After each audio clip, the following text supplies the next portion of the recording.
welcome to the Bourgeoisie show. My name is Ehi Rhiannon. I am your host. Today we're going to talk about continuing a nappy hair culture show.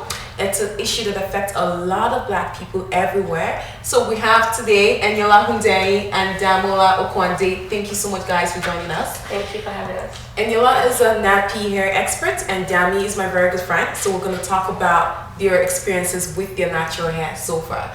So Annie, let's start with you. What was the breaking point for you that made you go natural?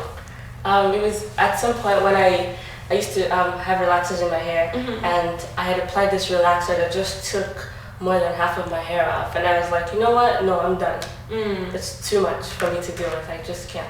Yeah. And what have you done, Dami? Well, this is not natural, just to just to clear it out. For me, it's kind of a similar experience, but I always used to relax my hair. I never knew my natural hair, pretty much, and I started thinning out. You know, as I grew older, I used to be that girl that said there was once upon a time my hair was longer than this. There was once upon a time I had better hair. You know, and I feel like that's like everybody's story. And it started thinning out, started getting smaller and smaller, and then one of my friends just take it natural and. I was like, no. Like, I made fun of like all these guys, you know, when they had natural hair. I was like, no, you know, I don't look like a house girl. But anyways, she pretty much convinced me that it was just hair, and I did it. Okay. So, Annie, what is the buzz on natural hair? I see a lot of people going natural these days, and people are starting to appreciate natural hair and nappy hair. So, tell me from an expert perspective, what is the crazy thing about natural hair these days? Well, I guess it's like it's an epiphany for so many black women of African descent. You know, every other race culture, they embrace their own hair, and we embrace their hair, but we don't embrace ours. And we've been subject to this addiction to relaxers, and we want our hair to look like everything else but our hair. Right. We want it to look like Europeans, blonde, and we want it to look like, you know, Asians, you know, bone straight.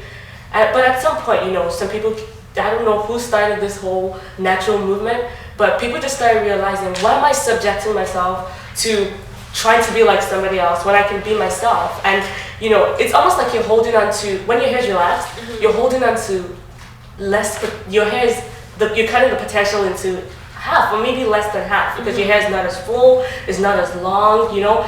And at some point, everyone is just coming to realize that I don't have to subject myself to this, you know, straight hair mentality. My hair is my hair and I love it. Okay, your hair is really beautiful. How long have you been nappy for?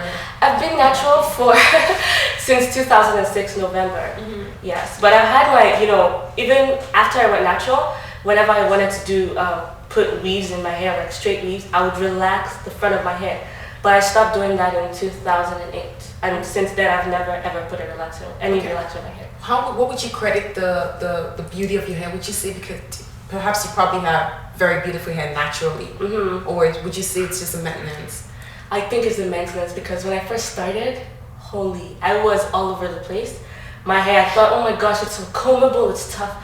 But I just learned things about my hair, like I don't have to comb my hair. My hair just needs some love and some, you know, I just need to take care of it. Yes, some shea butter and some coconut oil and some olive oil. Castor oil. Exactly. I don't need to always like run a comb through my hair or, you know, put it through like the heat and blow dry. So really, I don't think I have exceptionally great hair. I think I have great hair because I've taken care of it. That's good to know. Dami, I know you're natural. What would you say are people's perceptions of your natural hair? I think I've had different reactions, I'll say, to my natural hair. And I haven't had it for too long. I've had it for long enough. I think one of the biggest ones that I had was when I wanted to start working. And I had my natural hair on. And two of my very good friends were like, Dami, work is starting in like 2 days. You still have this. Like, you know, what are you going to do to it? And that's when it hit me that, wow, you know, like my friends don't even necessarily accept my hair the way it is. They don't necessarily see it as beautiful, maybe the way it is. Or they say it's beautiful, but they don't think. Some think it's professional. Yeah, they think it's unprofessional, you know? And they're like, you know what, even if, you know, you go to work and they're going to tell you, oh, your hair is great, they probably really don't like it, you know? Now, Eddie, as an expert, what would you say to that? Like, how would you encourage, because I know a lot of people from African descent, they have really beautiful natural hair, don't want to carry like that. because they're not sure how people are going to perceive it. Yeah. What would you say to people who are struggling? Well, first of all, we need to address the mentality behind such a belief. A lot of us, especially I know from Nigeria, we're colonized by the British people. So we have modeled a lot of our, thinking after them, and they have straight hair. So we feel like we can't, even in Nigeria, you don't see people wear their traditional clothes to work because they think it's unprofessional. The things that are cultural, we don't embrace it. We feel like only when it's Western, then it's acceptable, it's, professional. I understand that, Western culture is widespread and it's everyone is adapted to it. Right. But at the same time, we need to learn to love what we've got. True. Yeah. Dami, how are you dealing with having your natural hair? Not as an expert, but somebody as a regular black girl. How are you dealing with that? How's maintenance? How is keeping it up every morning, styling? For me, I think I'll say there are good days and there are bad days. There's some days I love it. She probably disagree, but we'll get back to you. And there's some days I'm like, what is going on? I need a different look, or oh my god, So I have ups and downs with it, and as I learn, it's a learning process. As I learn more about it, it gets better, and I embrace it more, and I started loving it. As time goes by, and those bad days have reduced. I'm not gonna lie, but it's still. And Yolanda, what would you say? Okay, do you think that a lot of the reason why a lot of people are not carrying their natural hair is because they're not comfortable with it, or because do you think it has anything to do with self-esteem or confidence? Yes, and I think that it's because people are afraid of things they don't know.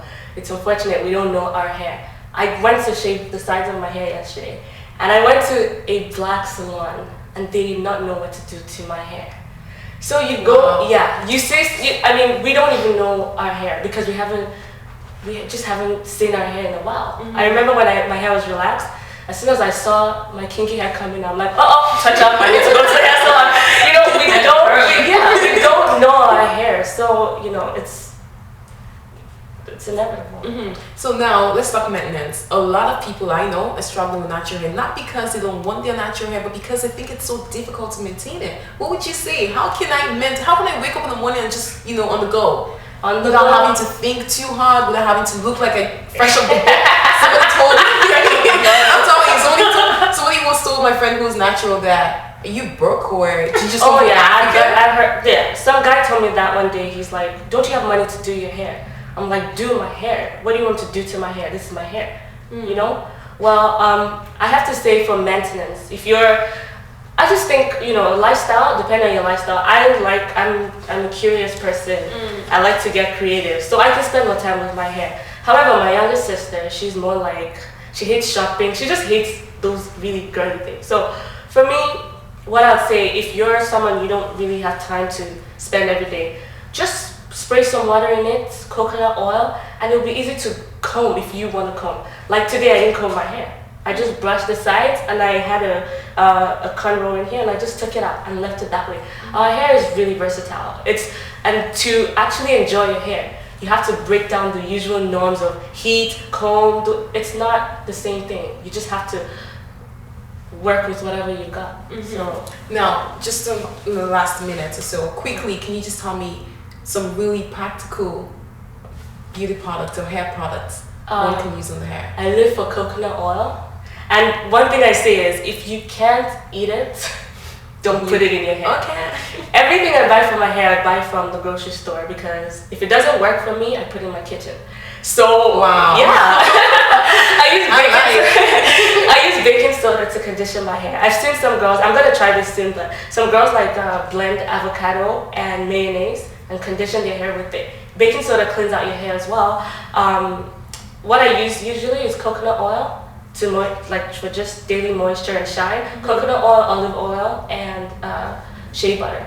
And then for conditioning, I use salon brands, but I use herbal essences. I just use natural stuff, and there's some things I avoid that I've learned over the years. Drying sulfates, parabens. I don't put anything with any of that in my hair. Wow. Yeah. So. Yeah. Those are some wonderful words of wisdom. Dami, one last question for you. Would you ever consider going back to relaxed hair? Well, for me, I don't know. I couldn't answer that question because for me it's just hair. That's how I see it. It's not natural, relaxed, weave, braids. That's not what defines me. It's just hair. So if tomorrow I decide, you know what, I'm gonna get a perm and I want to style it in a certain way, I'll do it. Okay. But right now I'm liking the natural. Wow, what a way to close the show. It's just hair. Good hair, bad hair, weave, whatever you want. It's just hair. Have fun with it. And as we heard from Eniola, she shared some really nice words of wisdom. If you cannot eat it, do not put it on your hair. Please and thank you. Thank you guys for coming, and I appreciate you, Dami and Annie. It was a pleasure having you guys on the show. Thank you so much for watching the Bourgeoisie show. Have a good day.